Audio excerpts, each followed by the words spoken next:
سوچئے، پاکستان میں ایک ایسی بھی سرزمین ہے جہاں ریت کہانیاں سناتی ہے اور ذائقے تاریخ بناتے ہیں۔ جی ہاں، یہ تھل کا علاقہ ہے، ایک ایسا جہان جو اکثر ہماری نظروں سے اوجھل ہی رہتا ہے۔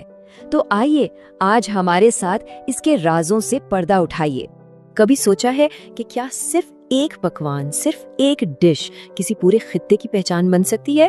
یہی سوال ہے جو ہمیں سیدھا تھل کے دل میں لے جاتا ہے، جہاں ایک ایسا ہی لیجنڈری ذائقہ ہمارا منتظر ہے۔ تو ہمارے اس سفر کا آغاز ہوتا ہے ایک ایسے نام سے جو خود ایک پوری داستان ہے، رانجھا گوشت۔ اس کے بارے میں کہتے ہیں کہ اسے چکھنے والے کا پیٹ تو بھر جاتا ہے مگر نیت نہیں بھرتی۔ یہ صرف کوئی کہاوت نہیں بلکہ اس ذائقے کی سچی تعریف ہے جس نے بھکر شہر کو ایک نئی پہچان دی ہے۔ تو سوال یہ ہے کہ آخر یہ رانجھا گوشت ہے کیا چیز؟ یہ دراصل بھکر کے ایک گاؤں جنڈن والا میں تیار ہونے والا خستہ ڈرائی فرائیڈ مٹن ہے، لیکن اس کی اصل بات اس کا ذائقہ نہیں بلکہ اس کا راز ہے، ایک ایسی خفیہ ترکیب جو نسلوں سے صرف ایک ہی خاندان کے سینے میں محفوظ چلی آ رہی ہے۔ اور اسے چکھنے کی قیمت کم سے کم 2 کلو کا آرڈر، اور قیمت ہے 2400 روپے۔ یہ قیمت خود بتاتی ہے کہ یہ صرف کھانا نہیں ہے بلکہ ایک نایاب تجربہ ہے جس کے لیے لوگ واقعی دور دور سے سفر کر کے آتے ہیں۔ لیکن رانجھا گوشت کی کہانی اس سرزمین کے بغیر بالکل ادھوری ہے جہاں سے اس نے جنم لیا۔ یہ ہے سنہرا صحرائے تھل، دریائے سندھ اور جہلم کے بیچوں بیچ پھیلے ریت کے ٹیلوں کا ایک بہت بڑا سلسلہ۔ پنجاب کے 6 اضلاع اس میں آتے ہیں۔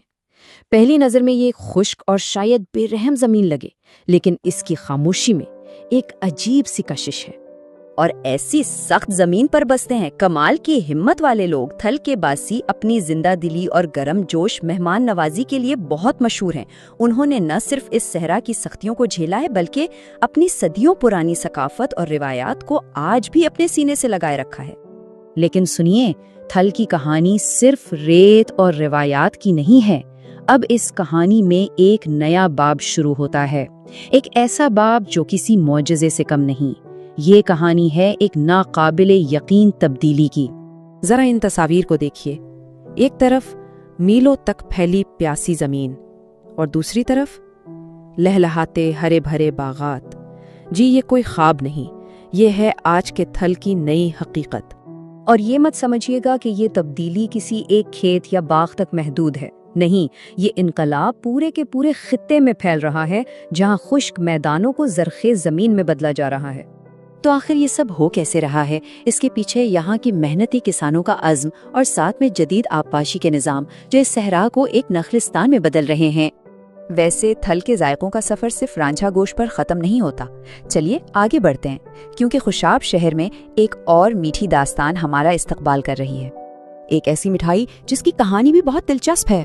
اس کا آغاز ہوا ایک پہلوان کی طاقت کی تلاش سے، اور وہ مٹھائی ہے یہ مشہور زمانہ خوشابی ڈھوڈا۔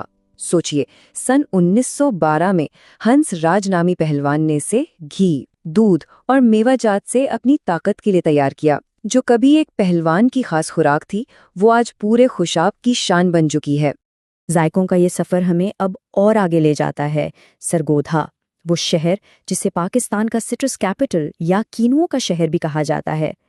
یہاں جہاں تک نظر کام کرتی ہے صرف اور صرف رس بھرے کینو کے باغات نظر آتے ہیں، اور انہی باغات نے سرگودھا کو نہ صرف پاکستان بلکہ پوری دنیا میں پھلوں کی پیداوار کا ایک اہم مرکز بنا دیا ہے۔ اور کیا آپ جانتے ہیں کہ یہاں کتنی قسموں کے سٹرس پھل اگائے جاتے ہیں؟ 1، 2، 10 نہیں، 150 سے بھی زیادہ۔ یہ تعداد صرف ایک نمبر نہیں بلکہ اس خطے کی زرخیزی اور یہاں کے کسانوں کی مہارت کا منہ بولتا ثبوت ہے۔ تو یہ ہے تھل کا ورثہ، جہاں رازوں میں لپٹے ذائقے بھی ہیں، ہمت والے لوگ بھی ہیں، اور بنجر زمین سے پھوٹتی زندگی کی امید بھی ہے۔ یہ ورثہ بھکر، خوشاب، میاں والی، جھنگ، لیا اور مظفر گڑھ ان 6 اضلاع میں پھیلا ہوا ہے۔ ہر شہر کا اپنا ایک الگ رنگ ہے، مگر ان سب کو تھل کی سنہری ریت ایک ہی لڑی میں پروتی ہے۔ واقعی یہ سرزمین دیکھنے میں سخت ہے لیکن دل سے بہت سخی ہے۔ اس کی خوبصورتی اس کی سادگی میں ہے اور اس کی دولت اس کی زرخیزی میں، اور شاید یہی تضاد ہی تھل کا اصل حسن ہے۔ تھل کی کہانی ہمیں بتاتی ہے کہ ہر صحرا بنجر نہیں ہوتا، کچھ صحرا اپنے سینے میں کہانیاں اور خزانے چھپائے رکھتے ہیں۔ سوال صرف یہ ہے کہ اس سنہری ریت کی تہوں میں ابھی اور کتنے راز دفن ہیں جن کا کھوجا جانا ابھی باقی ہے۔